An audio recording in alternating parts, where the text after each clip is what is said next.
Good morning, guys. It's Mitch back with you on a Monday morning. How's everybody? Hope you're doing well. Can you change others? Is my question this morning. I think many of us have tried. I think all of us have tried. We want to change other people. I want them to be different.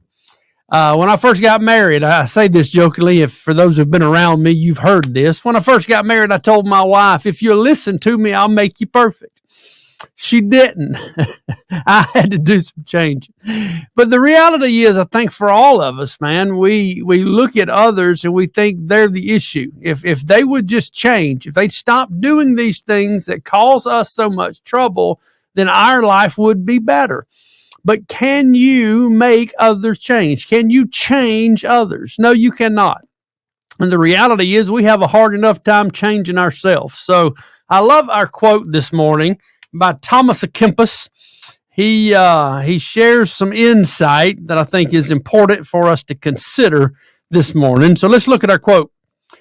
Be not angry that you cannot make others as you wish them to be, since you cannot make yourself as you wish to be. Come on, Thomas. Be easy on us this morning. Be not angry that you cannot make others as you wish them to be, since you cannot make yourself as you wish to be. And man, how true is that? I've been trying to change Mitch for a long time. How about you guys? Working on it, continuing to work on it. And I've made some progress, but the reality is, man, it is a difficult thing to change myself, much less be actively engaged in trying to change somebody else.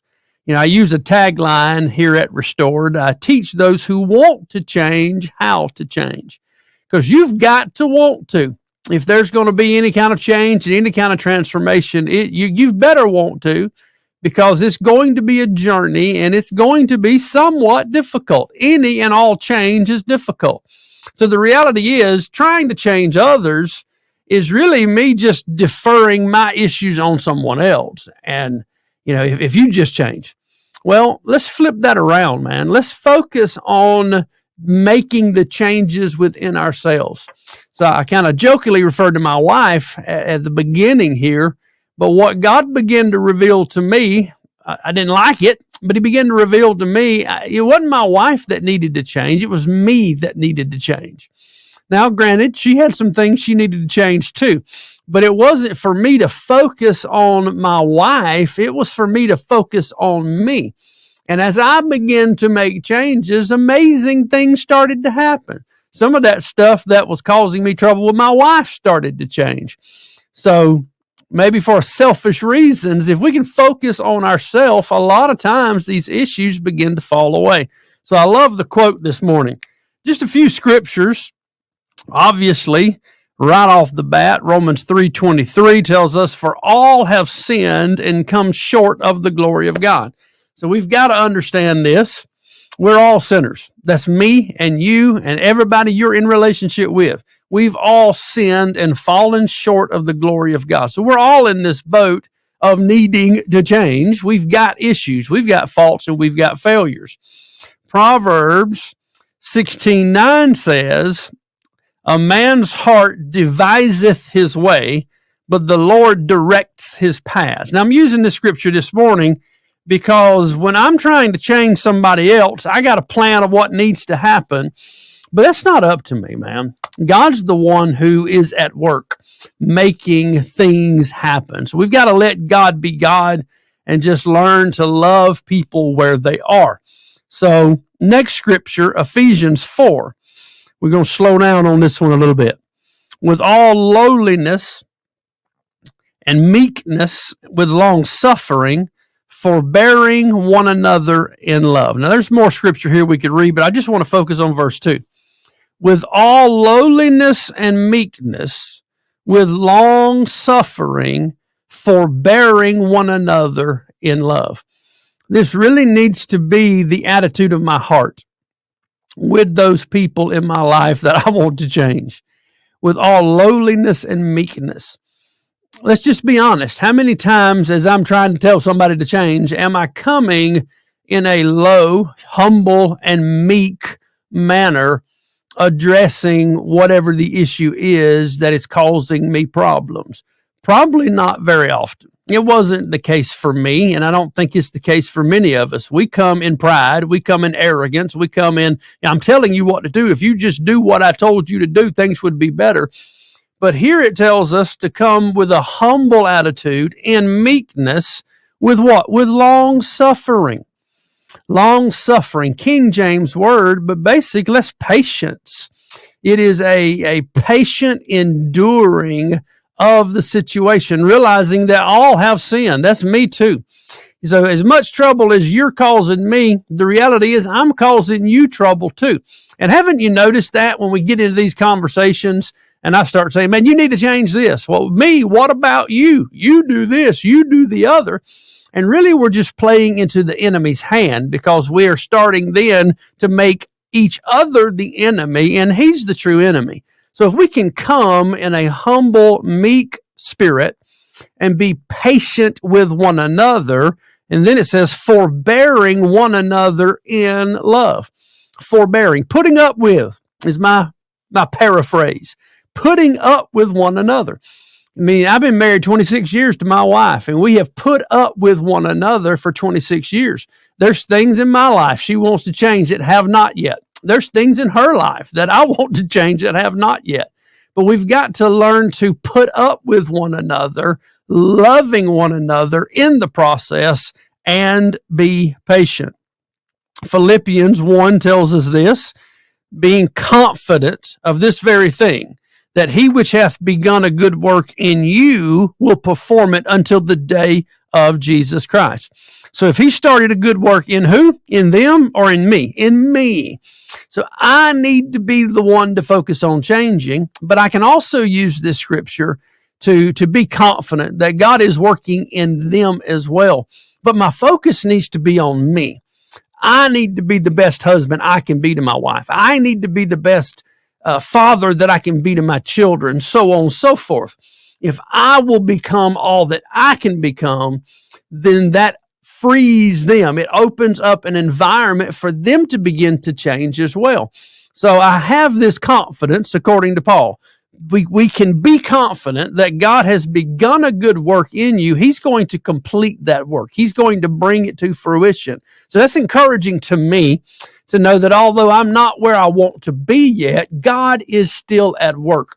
You remember the old song they taught me, at least in Sunday school, he's still working on me to make me what I ought to be.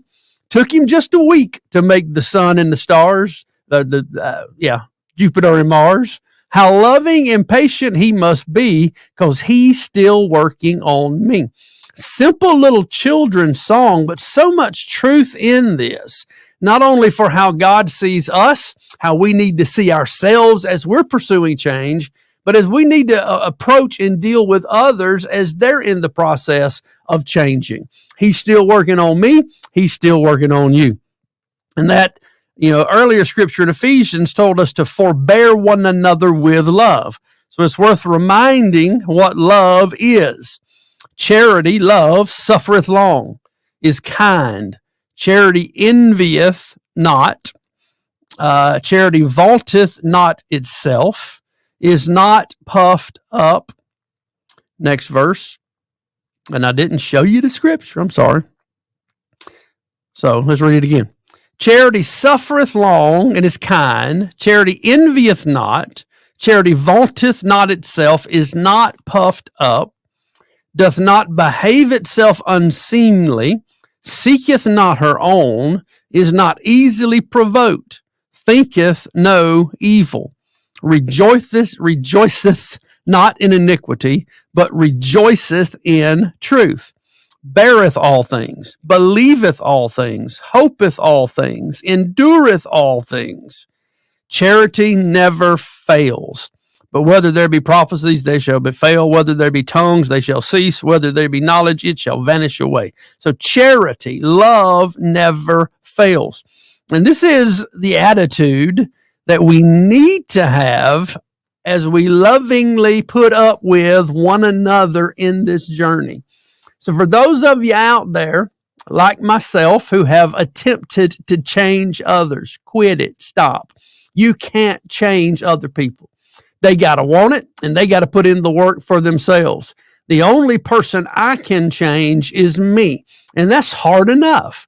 So let's begin to focus on becoming what we need to be to them and see if God doesn't work with us to make the changes in us. But I'm telling you, it's incredible what begins to happen to those people that I've been harping at for years. When I begin to become all that I need to be to them, for them in relationship, all of a sudden, things start to change in them as well. So these are just my thoughts. And I see this often. This is a common thing. We want other people to change. And really, it's rooted in this thing of accusation. I got a teaching that I'm working on right now and hope to have it up in the coming months for those of you to make it available to you. But accusation loves to blame someone else, make them the issue. We've got to learn to take responsibility for our own journey, our own issues. We are the ones who need to change, whether anybody else changes or not. So those are just my thoughts this morning. Hope you guys are doing well. Quick little reminder on Monday, I'm still in pursuit, looking for 100 of you out there that'd be willing to continue to help me, support me financially in the work here at Restored Coaching and Consulting. Again, got a lot of plans for the year, but I'm going to need financing to make that happen. So if you can help me at $100 or at $20 a month, or any more than that would be great too. Feel free to reach out there. Go to restoredcoaching.org, click that donate button, and you can set up a one-time or recurring donation. And again, very quickly, my contact information. If you want to just call me and get some one-on-one time with Mitch, please reach out. Love to do that. One of my favorite things is to spend time one-on-one helping you apply the principles of Restored into your life. So we love you guys. Have a wonderful Monday.